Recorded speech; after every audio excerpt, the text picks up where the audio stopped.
अस्सलामुअलैकुम प्यारे बच्चों, खैरियत से हैं आप सब। उम्मीद है कि आप सब बिल्कुल ठीक ठाक होंगे, महफूज होंगे अपने घरों में। My name is Sharia Akbar and today we are going to have lecture number 12 of English for the students of class 8th. In the previous lecture we have read the story of the silver lining. Silver lining Oxford modern English का chapter है जिसकी हमने reading की थी और MCQs किए थे। So today what we are going to have, आज हम पढ़ने वाले हैं एक्सरसाइज को। ऑलराइट, आज हम द सिल्वर लाइनिंग की एक्सरसाइज करेंगे, including question answers, translation and sentences. Secondly we will also do letter number 2 and 3. Letter number 1 हम प्रीवियस लेक्चर्स में कर चुके हैं, आज हम करेंगे 2 and 3. So let's start with the exercise of the silver lining. Open your notes at questions answers of the silver lining.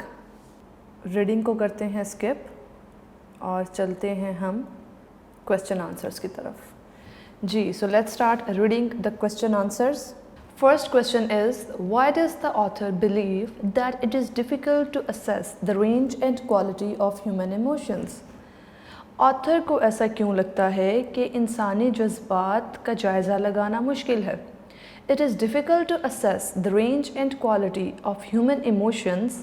People with smiling evergreen faces may have warm like graves, gnawing at their existence, and dull idiotic looking person may be blissfully happy. Author को लगता है कि इंसानी जज्बात के मदराज और मेयार का अंदाज़ा लगाना मुश्किल है, क्योंकि हो सकता है कि लोग जो कि हमेशा हंसते मुस्कुराते रहते हों उनके अंदर गम छुपे हों जो कि उनकी एग्जिस्टेंस को खा रहे हों कीड़ों की तरह। वार्म लाइक ग्रेव, नॉइंग होता है चुबाना, खाना, नॉइंग एट देयर एग्जिस्टेंस। और हो सकता है कि डल इडियोटिक लुकिंग यानी अहमक दिखने वाले लोग जो हैं वो बहुत ज़्यादा खुश हों। In what way was the guest house a suitable place to stay? Guest house जो था वो एक रहने के लिए सूटेबल प्लेस क्यों था? It was centrally situated close to the post office, क्योंकि वो करीब था पोस्ट ऑफिस के, close to the market, market के भी करीब था, close to the bus stop, bus stop के भी करीब था, and was yet isolated and away from the common din. लेकिन फिर भी वो आइसोलेट था यानी तन्हा था। इट मीन्स उसके इर्द गिर्द बहुत ज़्यादा आबादी नहीं थी और वो शोर गुल से भी दूर था। कॉमन दिन होता है शोर। In what manner did the author try to make friends with Maheen? What was the reaction of Maheen and her parents? कि किस तरह से ऑथर ने माहीन से दोस्ती करना चाही और उसके जो था जब उसने दोस्ती करना चाही तो पेरेंट्स का और माहीन का क्या रिएक्शन था? He asked the girl her name. Author ने लड़की से उसका नाम पूछा and beckoned her to come to him, और इशारा किया कि मेरे पास आओ। The girl became immediately self-conscious, shook her head and stood where she was. लड़की एकदम चौकन्ने हो गई, उसने अपना सर झटका और जहाँ थी वहीं खड़ी रही। The parents were frowning with a painful look at their faces. और जो पेरेंट्स थे उनके चेहरों पे तेवरी चढ़ी हुई थी, यानी उनके जो एक्सप्रेशंस थे वो पेनफुल थे, खौफज़दा थे, मतलब उनको भी अच्छा नहीं लगा था इस तरह से। What make the author say he felt as if he had known the family for years?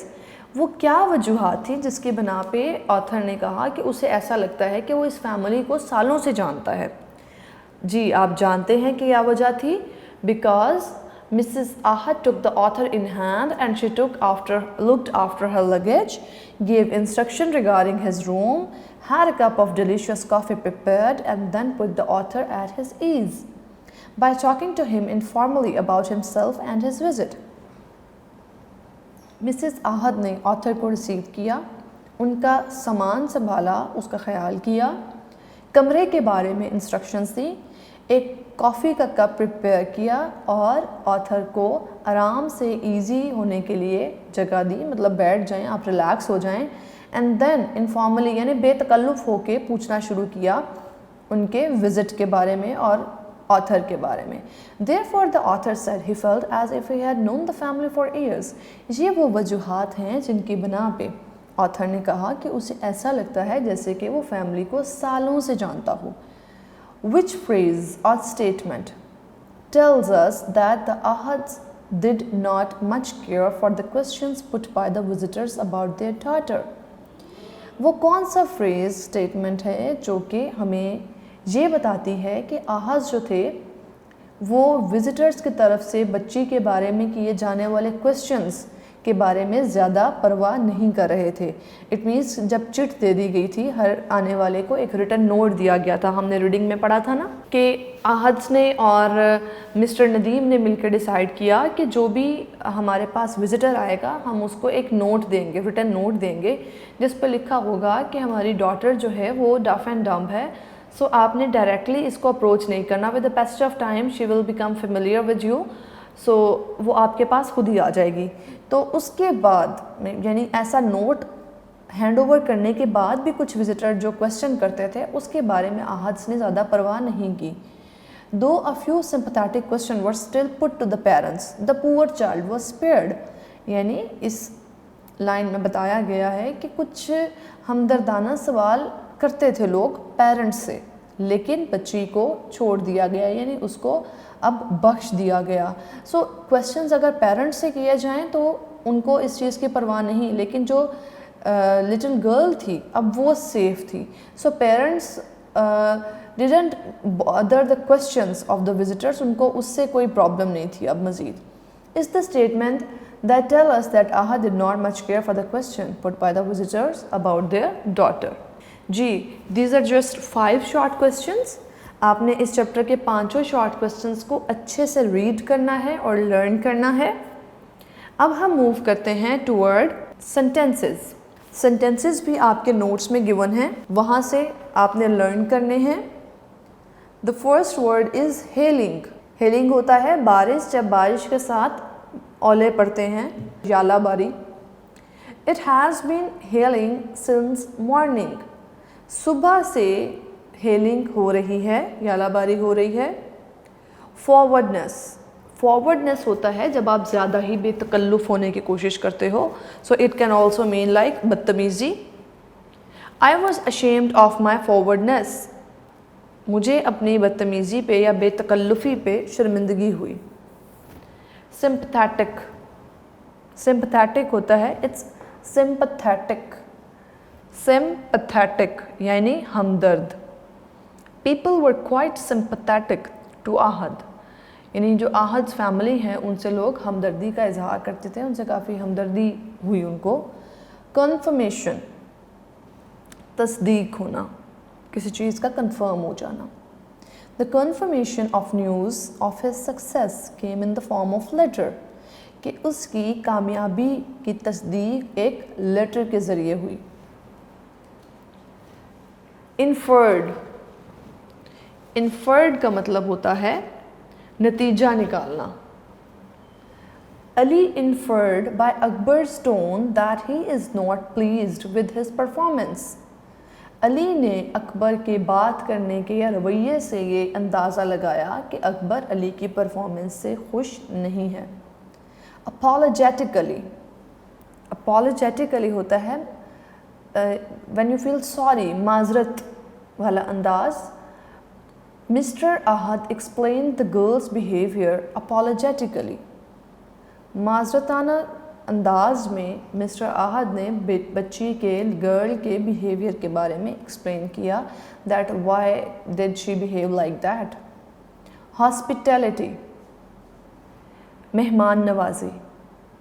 I enjoyed Mrs Ahad's hospitality. Mrs Ahad की हॉस्पिटैलिटी यानी मेहमान नवाजी को मैंने इन्जॉय किया। डिसकंसर्टेड, डिसकंसर्टेड का मतलब होता है मायूस होना। I was a bit disconcerted by mister David's behaviour, कि मिस्टर डेविड के बिहेवियर से, उनके रवैये से मुझे थोड़ी मायूसी हुई। एप्रीहेंसिव, इट मीन्स अफ्रेड, खौफज़दा। I was feeling apprehensive about the examination, कि एग्ज़ाम्स के बारे में मैं खौफज़दा महसूस कर रही थी। You should write meanings of all the words so that you may learn the sentences easily. The first word is hailing. Hailing होता है बर्फ़, बारिश के साथ बर्फ़ के ओले बरसना. It is जालाबारी. फॉरवर्डनेस होता है बेतकल्लफ़ी, इसको बदतमीज़ी भी कहा जा सकता है. Sympathetic Hamdard.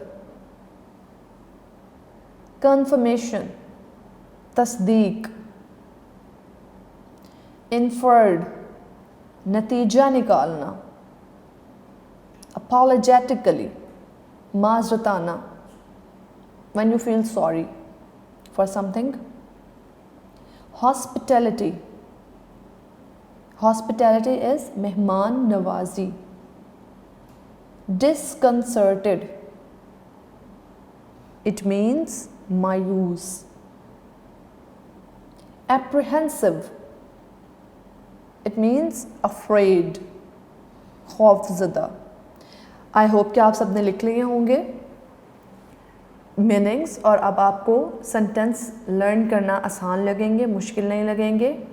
So let's move toward translation of a paragraph. There is one selected paragraph is given in your notes. वहाँ से हम इसको अच्छे से रीड करेंगे. वैसे जब मैंने चैप्टर की ट्रांसलेशन करवाई थी तब भी मैंने आपको करवा दिया था. इट इज़ डिफ़िकल्ट, मुश्किल होता है. To assess the range and quality of human emotion.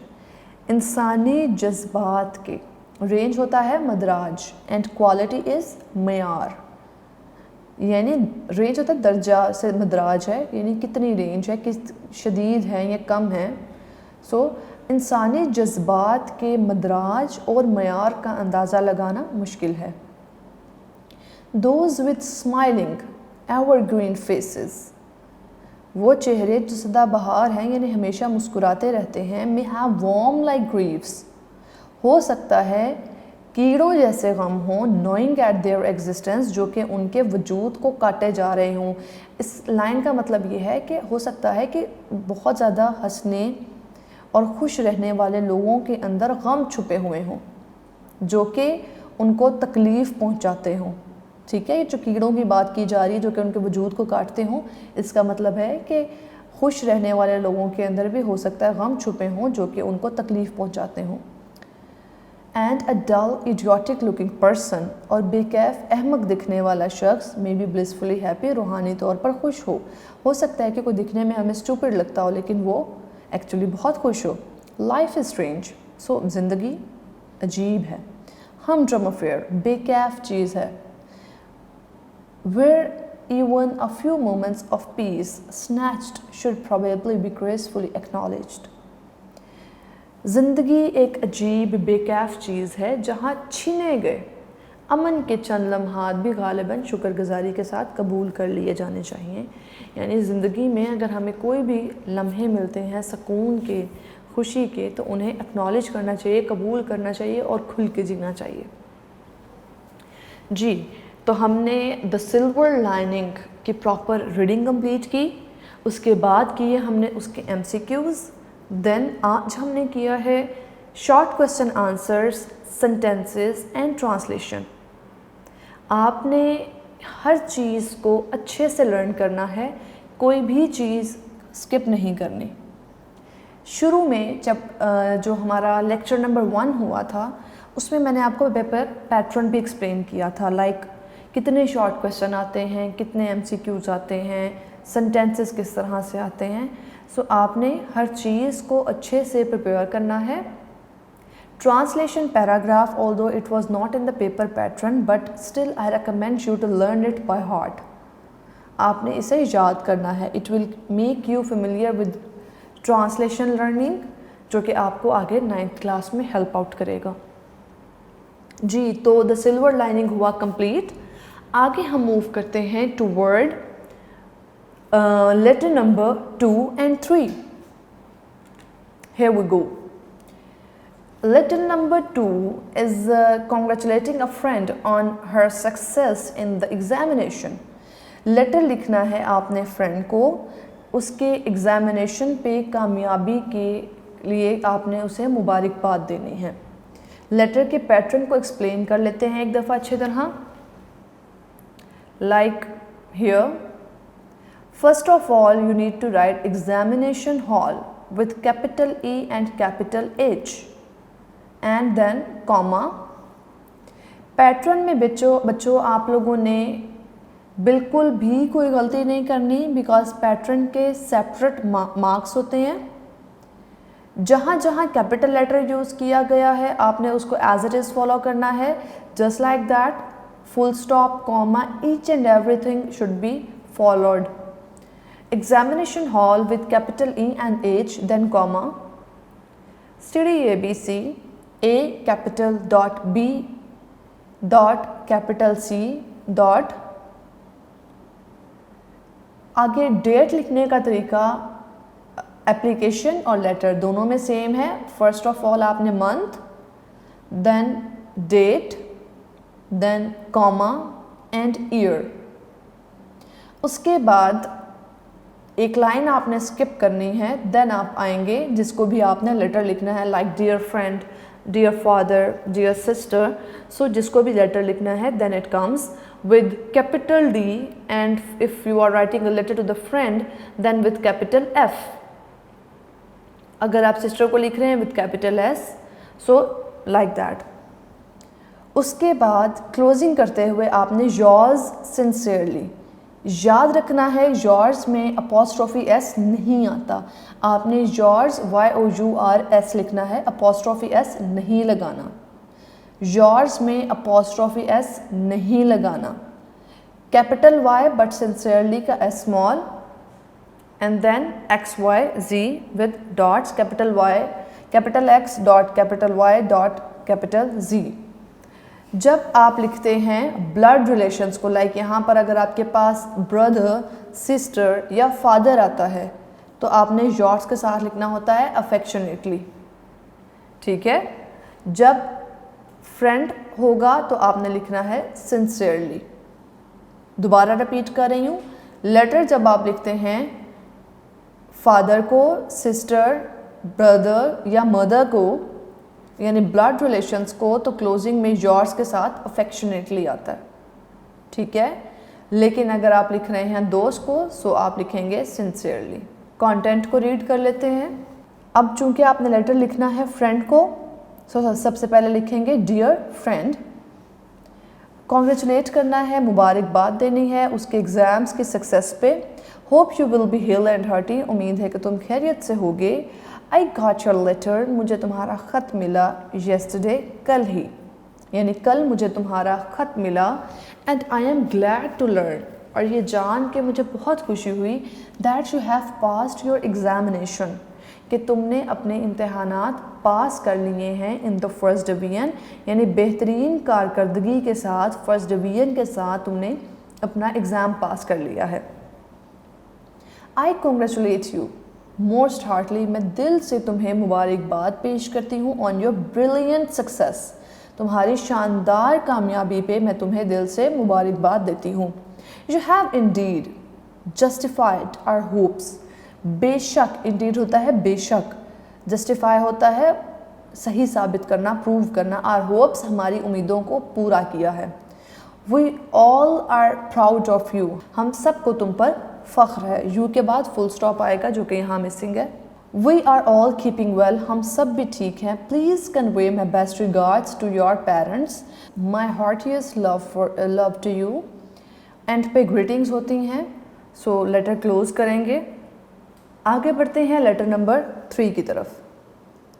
Letter number 3 is to a friend inviting him या हर, यानी अगर आप अपने फ्रेंड को लिख रही हो, टू अ मैरिज सेरेमनी, एक शादी की तकरीब में अपने दोस्त को इनवाइट करना है। उसी तरह से जैसे हमने पहले डिस्कस किया था, first of all examination hall, it means आपने एड्रेस लिखना होता है। So you are sitting in examination hall, so आप वही एड्रेस पुट करेंगे।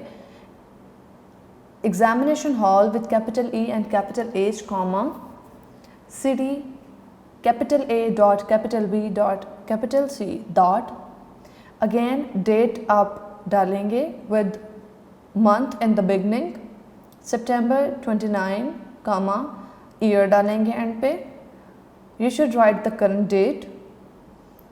Dear friend, प्रीवियस लेटर भी दोस्त को था, अब फिर दोस्त को है, सो दोनों की क्लोजिंग yours sincerely के साथ होगी. I have already sent you a formal invitation to my brother's wedding. मैंने तुम्हें पहले ही अपने भाई की शादी में शिरकत के लिए एक इन्विटेशन भेज दिया है. But I feel that only my personal request will induce you to come. लेकिन मुझे ऐसा लगता है कि अगर मैं पर्सनली तुम्हें रिक्वेस्ट करूँगा तो ही तुम आओगे. इंड्यूस होता है कायल करना, so cause you to come. My happiness would be greatly increased. मेरी खुशी दुगनी हो जाएगी बाय योर प्रेजेंस. अगर तुम आ जाते हो तो मेरी खुशी दुगनी हो जाएगी. I want you to come day or 2 earlier. मैं चाहती हूँ कि तुम 1 या 2 दिन पहले आ जाओ. से मैं सलाम टू ऑल एट होम. घर पे मौजूद सबको मेरा सलाम कहना. आप इस तरह से भी ग्रीटिंग दे सकते हैं, और जैसे प्रीवियस लेटर में लिखा गया है, we all are keeping well, please convey my best regards to your parents, my heartiest love to you. इस तरह से भी लिख सकते हैं. 2 तरह से यहाँ की गई है greetings. Yours sincerely XYZ. 2 letter हमने आज पढ़े हैं, लेटर नंबर 2 and 3. आप लोगों ने दोनों ही लेटर अच्छे से लर्न करने हैं. पेपर में आपको या तो एप्लीकेशन आती है या लेटर आता है. ऐसा नहीं होता कि एप्लीकेशन और लेटर दोनों में चॉइस आ जाए. Like suppose it is question number 6, तो क्वेश्चन नंबर 6 में आपको लेटर भी आ जाए, एप्लीकेशन भी आ जाए, आपने दोनों में से एक अटैम्प्ट करना हो. नो, इस तरह से नहीं होगा. आपको या एक ही लेटर दिया जाएगा या एक एप्लीकेशन दी जाएगी. तो आपने दोनों को चॉइस पे एक चीज़ नहीं करनी. You have to do both. ठीक है. 10 मार्क्स का ये क्वेश्चन आपको पेपर में आएगा. ठीक है, याद रखना है. पैटर्न को आपने अच्छे से प्रैक्टिस करना है और एज इट इज़ लिखना है. देन जब आप फ्रेंड को लिख रहे हो लेटर तो उसको सिंसियरली से क्लोज करना है, और जब आप लिख रहे हो किसी ब्लड रिलेशन को तो आपने अफेक्शनेटली से क्लोज करना है. जी, स्टार्ट करते हैं last topic of today lecture, gender.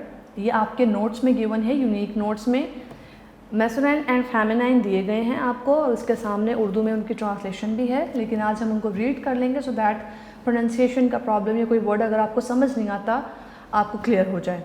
Start करते हैं. ओपन कर लीजिए आप जेंडर अपने नोट्स में. जी, ऑथर, ऑथरेस. ऑथर कहते हैं मुसन्निफ को, ऑथरेस इज़ मुसन्निफ़ा. Second is baron, baroness. नवाब और नवाबन. काउंट एंड काउंटेस, ये भी वर्ड यूज़ होता है नवाब और नवाबन के लिए. आगे चलते हैं तो गॉड एंड गॉडेस, यानी गॉड खुदा, देवता देवता, तो देवी एंड देवता. जायंट एंड जायंटेस, देव यानी भूत, so giantess. Heir and heiress, वारिस वारिसा.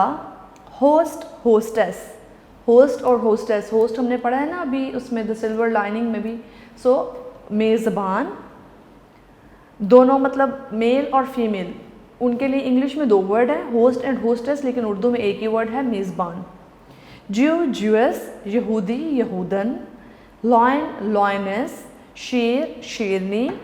पोइट एंड पोइटेस, शायर और शायरा. अब नेक्स्ट हम कर रहे हैं वो वाले gender, adding ES by dropping the last vowel. Last vowel को हमने ख़त्म करके वहाँ पर ESS लगा देना है. एक्टर, एक्ट्रेस, लाइक ACTOR था तो हमने O हटा के RESS कर देना है. अदाकार, डायरेक्टर, डायरेक्ट्रेस. अब देखिए इंग्लिश में अगेन एक्टर के लिए भी 2 वर्ड्स हैं और डायरेक्टर के लिए, लेकिन उर्दू में एक ही वर्ड है, डायरेक्टर. ड्यूक, डचेस, नवाब, नवाबन. देखा जाए तो आज हमने नवाब के लिए 3 तरह के इंग्लिश में वर्ड सीखे हैं, baron, count and duke. Headmaster, headmistress. ठीक है. Hunter, huntress. शिकारी, शिकारन. इंस्पेक्टर, इंस्पेक्ट्रेस. नाजिम और नाजिमा. आगे चलते हैं. Master, mistress. मालिक और मालिकन. Emperor, empress. शहंशाह और मलिका. नीग्रो, नीग्रो कहते हैं अफ्रीकन जो बहुत ब्लैक होते हैं, ब्लैक पीपल को कहा जाता है नीग्रो. हबशी, नीग्रेस, हबशन. प्रिंस, शहज़ादा, प्रिंसेस, शहज़ादी। अब नेक्स्ट है कैटेगरी बी है by using other adding endings, दूसरी तरह की एंडिंग्स करेंगे अब हम। एग्जीक्यूटर, जल्लाद, जो कि इंसान को मतलब जो क्रिमिनल होते हैं उनको मौत की घाट उतारता है। एग्जीक्यूटर, एग्जीक्यूट्रिक्स। ज़ार, ज़रीना, इंग्लिश में भी ज़ार और czarina, C is silent. This is title for the rulers in eastern Europe, title है ये czar and czarina. Don and donna, जनाब, जनाबा। Sultan, sultana. Fox, vixen. लूमर और लूमड़ी। Hero, heroine.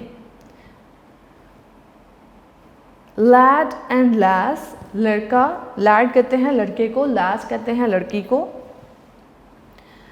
अब हम कैटेगरी डी की तरफ चलते हैं जिसमें by adding a word like bull calf, so bull की जगह हम काव कर देंगे, सो काव काफ। बछड़ा और बछड़ी कहा जाता है, काव के बेबी काव उसको कहा जाता है। बुल काफ एंड काव काफ। बक, रैबिट एंड डो, रैबिट, खरगोश, बक होता है मेल खरगोश एंड डो होती है female rabbit. Cock sparrow, hen sparrow, चिड़ा और चिड़िया। स्पैरो का वर्ड तो हम यूज़ करते हैं। कॉक स्पैरो इज मेल जिसको चिड़ा कहा जाता है, एंड हैंड स्पैरो फीमेल, चिड़ी, चिड़िया, sorry. He got, she got, अब गॉट के लिए हम ही और शी यूज़ कर रहे हैं। जैकएस, शी एज, गधा और गधी ass is donkey, so he jackass is male and she ass is female. Man servant, maid servant, नौकर, नौकरानी। ग्रैंडफादर, ग्रैंडमदर, दादा, दादी। Landlord and landlady. मालिक, मालिक मकान और मालिका मकान यानी male and female. Peacock and peahen, मोर और मोरनी। Milkman, milk made.